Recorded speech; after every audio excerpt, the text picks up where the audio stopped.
The so-called Age of Jackson saw the flowering of many of the 19th century's national political fights, including debates over national authority and states' rights, banks, free trade and protective tariffs, workers' rights, immigration and foreign wars, and slavery, Indian removal, and women's rights.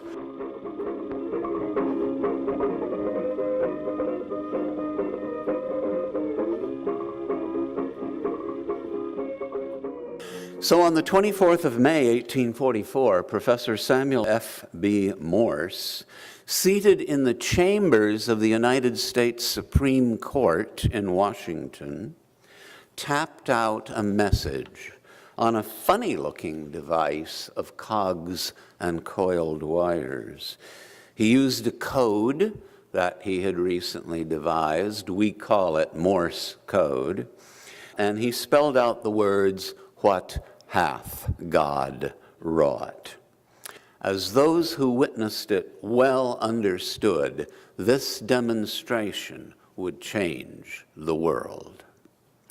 Interest in long-distance communications, coupled with improvements in transportation, represented by railroads, steamboats, and canals, absolutely revolutionized 19th century American life. Their impact went far beyond commerce to influence every aspect of life. With the expansion of the printed media, battles over public opinion became more fervent.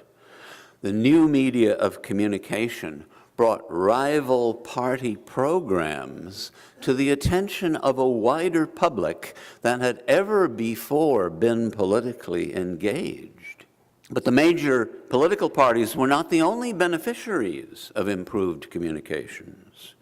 Even small and unpopular minorities, like, for instance, the Mormons, or the advocates of the immediate abolition of slavery, those people could now spread their messages around the nation and indeed around the world.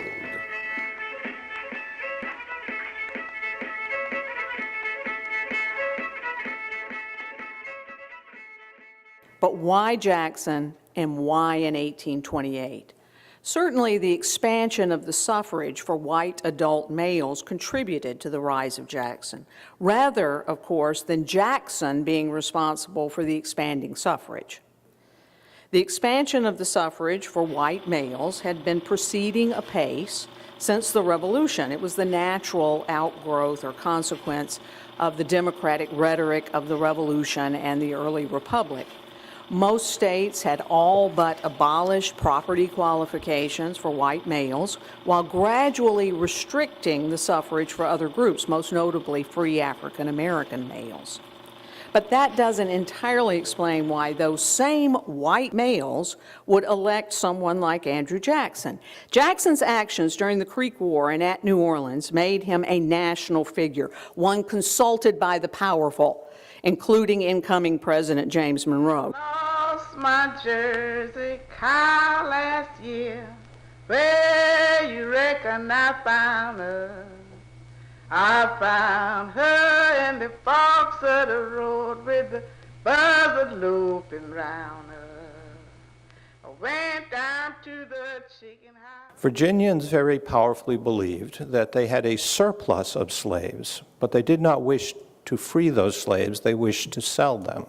And they wished to sell them to places further south and west, which were thriving because of the cotton boom.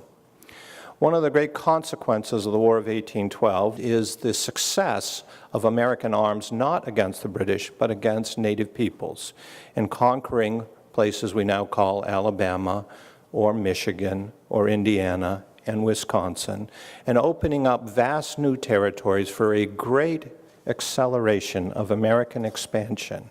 But this also led to a great conflict between the doctrines of diffusion, that the future of American slavery should be that of diffusing it over the continent, and that of restriction, the suggestion that slavery needed to be restricted within one region so that eventually it could die in the whole country.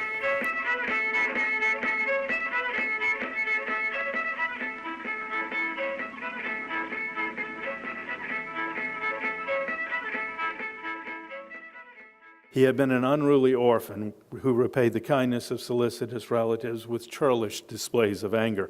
He had sworn an oath of allegiance to the King of Spain. He had married another man's wife. He had behaved with startling disdain toward the protocols and decorum as one of Tennessee's first U.S. senators, and had left that body in the shadow of its mild disgust. He had been mysteriously attached to the schemes of Aaron Burr and had unrepentantly made a public spectacle of himself on the courthouse steps in Richmond prior to Burr's treason trial. He had killed the son of a prominent family in a duel. He had been involved in a common street brawl with personal enemies. Given the chance to fight the British and their Indian allies, he had hanged an 18-year-old boy for sleeping on guard duty. He had used his military authority after the war to lock up a federal judge and intimidate a state legislature. He had defied his civilian superiors to attack garrisons in Spanish Florida and conduct a campaign during which he executed 2 Indians, killed an elderly Scottish trader for writing some letters, and murdered a young Royal Marine on the flimsiest of legal pretexts. He bullied the Spanish governor into surrendering the province.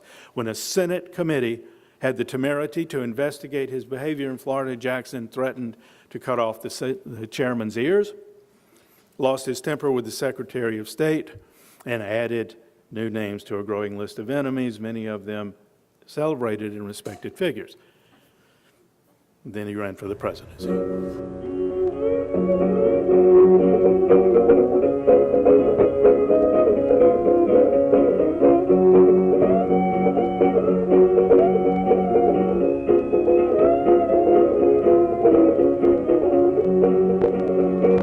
Land-hungry settlers after the War of 1812, especially in the Old Southwest, the region that we now call the Southeast, began grumbling about the extant Indian populations on those lands with claims to vast amounts of acreage.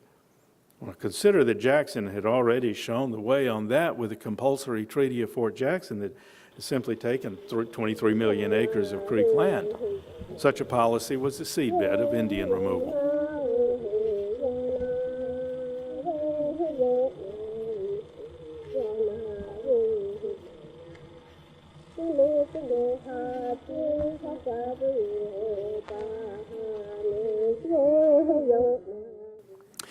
So the years between 1815 and 1848 witnessed dramatic changes in the United States.